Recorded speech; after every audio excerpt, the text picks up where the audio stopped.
Good morning. All India radio और राजसभा के analysis में आप सबों का स्वागत। अगर ऑल इंडिया रेडियो के अंदर न्यूज़ की बात करें तो कुछ भी इम्पोर्टेंट नहीं है। नेक्स्ट देश देशांतर के अंदर कॉम्बैटिंग डेजर्टिफिकेशन के बारे में बात की गई है, डिस्कस करेंगे। और द बिग पिक्चर का आर्टिकल चाइना के बारे में डिस्कस किया गया है, गलवान वैली के बारे में, उसे कल डिस्कस करेंगे। तो चलिए डिस्कशन स्टार्ट करते हैं। देखो यहाँ पर क्या है कि बंजर भूमि जो होती है इनको सही करने के लिए यूनाइटेड नेशन के द्वारा डेजर्टिफिकेशन, लार्ज एंड डिग्रेडेशन, ड्रॉट पर हाई लेवल की बैठक की गई। अब तो मैं याद दिलाऊं 1992 में एक समिट हुआ था जिसके अंदर UNCCD आया था, यूनाइटेड नेशन कॉम्बैट डेजर्टिफिकेशन करके। अब यहाँ पर ये लीगली बाइंडिंग है, आपको ये ज़रूर ध्यान रखना है। 1992 में आया था, बहुत ज़्यादा ये इम्पोर्टेंट है। यहाँ पर किस तरह से इन सब चीज़ों को बचाया जाए, भूमि क्षरण वगैरह को। देखो जैसे मैं बताऊँ आपको, एक मिनट। यहाँ पर क्या है कि मिनिस्ट्री ऑफ इन्वायरमेंट इसका नोडल एजेंसी है।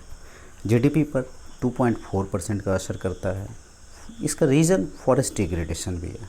फॉरेस्ट सर्वे के अनुसार जो लास्ट 2019 के आसपास हर 2 साल में हुआ था, हमारा फॉरेस्ट एरिया बढ़ा ज़रूर है, ये आपको अच्छी तरह से पता है। एनिमल हस्बेंड्री जो है सो इसके ऊपर निर्भर होती है। एनिमल हस्बेंड्री का बहुत बड़ा रोल है इस मतलब क्लाइमेट के ऊपर, मतलब इस जो हमारे जो जितने भी अर्थ पे जितने भी ग्रासलैंड वगैरह हैं, टॉप सॉइल जो होते हैं, टॉप सॉइल। अब टॉप सॉइल की बात की जाए तो ये ज़मीन है मान लो, तो ज़मीन के नीचे एक परत है, एक परत इस तरह से होता है, तो सबसे जो ऊपर वाला होता है इसका बहुत इंपॉर्टेंस है। यहाँ पर बायोलॉजिकल जो टर्म होते हैं, जो पावर होते हैं, जो शक्ति, बायोलॉजिकल मतलब जैविक उर्वरता बहुत ज़्यादा बढ़ाना ज़रूरी है। ऑर्गेनिक कार्बन को बढ़ाना ज़रूरी है। जीवाणु बहुत हेल्प करते हैं, जैसे केचुआ वगैरह डालने से खेती बहुत अच्छी होती है।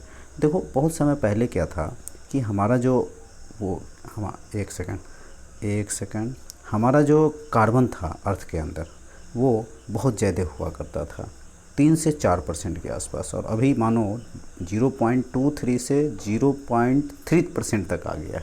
कितना कम गया है? पोषक तत्व की कमी हो गई है। मानवता के लिए बहुत ज़रूरी है। डेड प्लांट वगैरह को ये अपने आप में रिएक्शन करते हैं और उपजाऊ बनाते हैं। कुछ रिपोर्ट है जिसके अंदर कही गई थी कि 2019 में ये रिपोर्ट आई थी, 2019 में। और 2019 में जो रिपोर्ट आई थी, इस रिपोर्ट के अंदर पहला 25 देशों ने आपातकाल घोषित किया। दूसरा पॉइंट, 70 देश ने ड्राउट घोषित किया। तीसरा पॉइंट, 10 से 17 देश वैश्विक GDP का जो है सो नुकसान होता है, 10 से 17% तक। नेक्स्ट 70 करोड़ के आसपास जो है सो लोग भूखमरी की समस्या से गुजरेंगे 2050 तक।